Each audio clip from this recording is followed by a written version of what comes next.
तैयार रहिए, स्टार्ट। हाल ही भारत की सड़कों पर नशे में ड्राइविंग की घटनाएं बढ़ रही हैं। विराम। ये हादसे केवल शहरों तक सीमित नहीं बल्कि गांवों की गलियों तक पहुंच चुके हैं। विराम। भले ही गांव कस्बों की घटनाएं शहरों के हादसों की तरह अखबारी सुर्खियां नहीं बटोर पाती। विराम।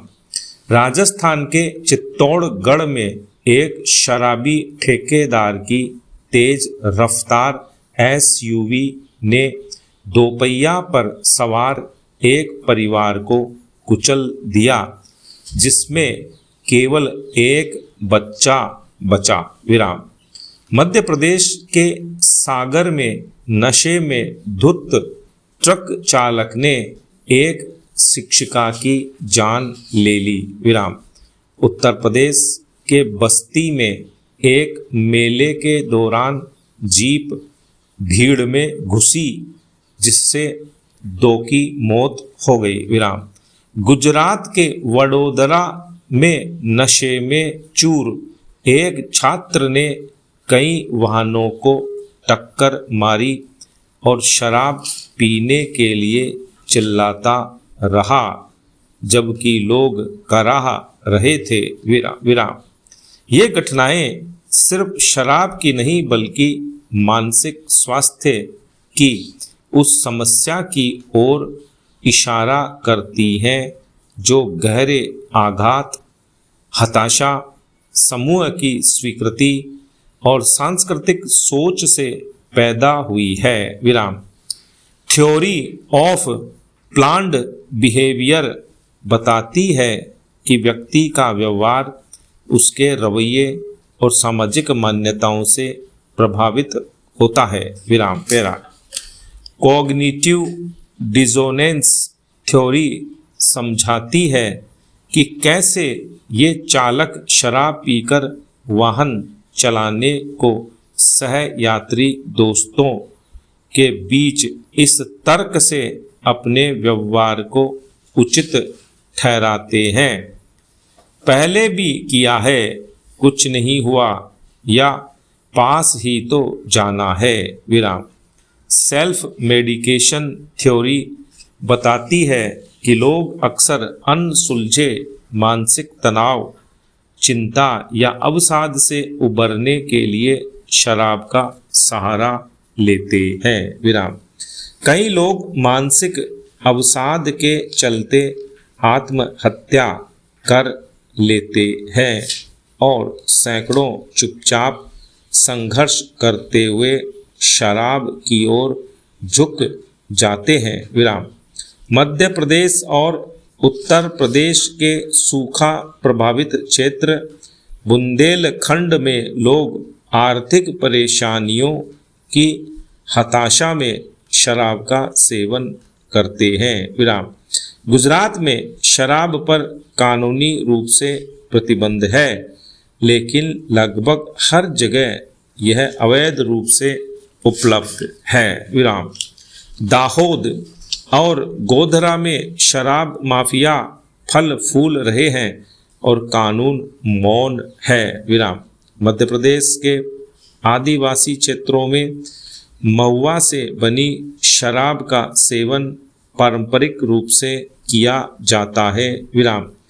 युवा इसके दुष्प्रभावों को समझे बिना इसका सेवन करते हैं। विराम। नशे में ड्राइविंग के हादसे का अंत दुर्घटना स्थल पर नहीं होता। विराम।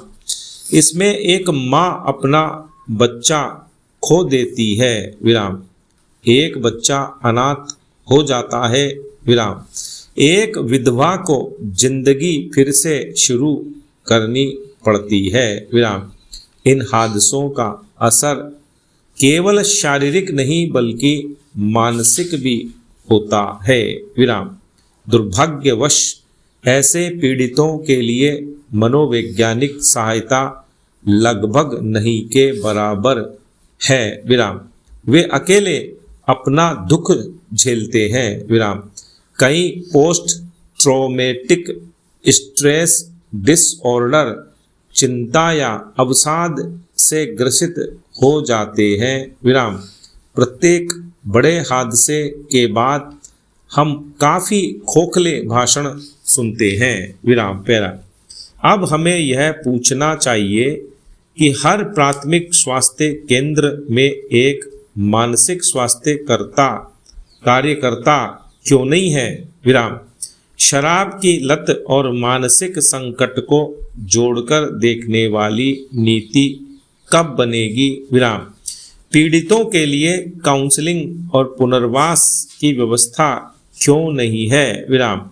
सबसे ज़रूरी, क्या हम नशे में ड्राइविंग को सिर्फ अपराध समझते रहेंगे या इसे एक सामाजिक और मानसिक स्वास्थ्य आपदा भी मानेंगे। विराम।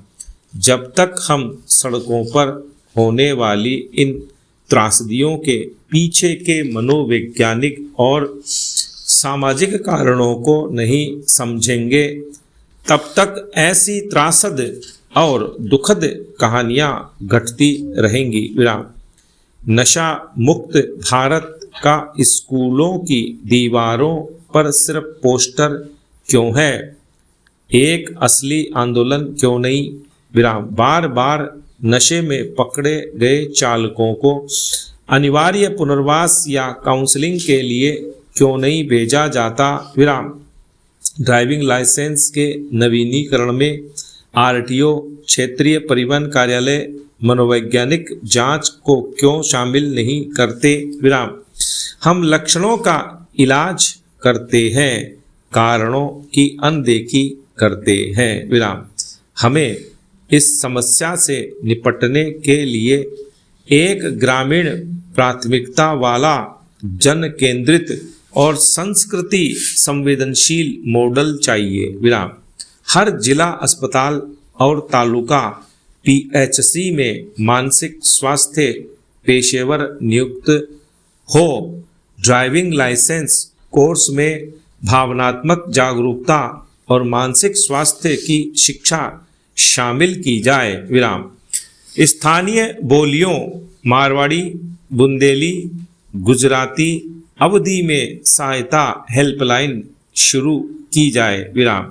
पुलिस और ट्रैफिक वार्डनों को मानसिक स्वास्थ्य की प्राथमिक प्रतिक्रिया में प्रशिक्षित किया जाए। विराम। हमें समस्या से समाधान, सजा से रोकथाम की ओर बढ़ना चाहिए। विराम।